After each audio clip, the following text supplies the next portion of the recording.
We need to make sure that both the Palestinians living in... Good afternoon, everybody. It's great to have you. Look, I think that we are 1 week into President Trump's historic peace plan in the Middle East, and things are going, frankly, better than I expected that they were. This is a very, very tough situation. You have two peoples, two enemies who have fought a very tough conflict against each other.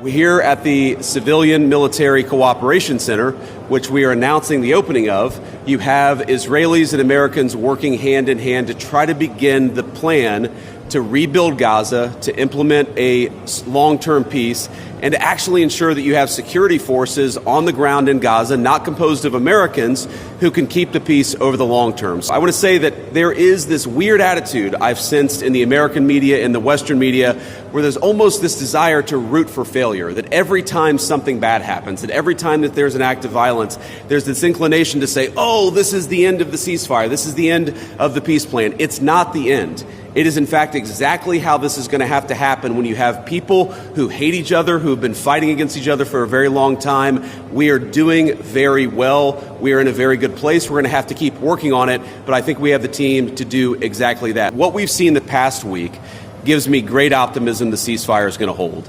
And if we get from where we were a week ago to a long-term, durable peace between Israel and Gaza, there are going to be hills and valleys. There are going to be moments where it looks like things aren't going particularly well. But given that, and given the history of conflict, I think that everybody should be proud of where we are today. Some of these hostages are buried under thousands of pounds of rubble. Some of the hostages, nobody even knows where they are. That doesn't mean we shouldn't work to get them, and that doesn't mean we don't have confidence that we will. It's just a reason to counsel in favor of a little bit of patience. This is going to take a little bit of time.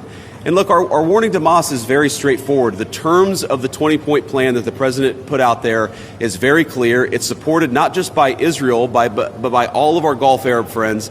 It's that Hamas has to disarm. It's that Hamas has to actually behave itself. And that Hamas, while all the fighters can be given some sort of clemency, they're not going to be able to kill each other, and they're not going to be able to kill their fellow Palestinians. No reconstruction funds will be going into areas that Hamas still controls. And as far as the demilitarization goes, once the ISF is up, there needs to be a security force that they can feel safe from, that in order for it to be the transition to be complete. So that needs to happen. There are considerations happening now in the area that the IDF controls, as long as that can be secured, to start the construction as a new Gaza in order to give the Palestinians living in Gaza a place to go, a place to get jobs, a place to live. So that's one of the many things being considered.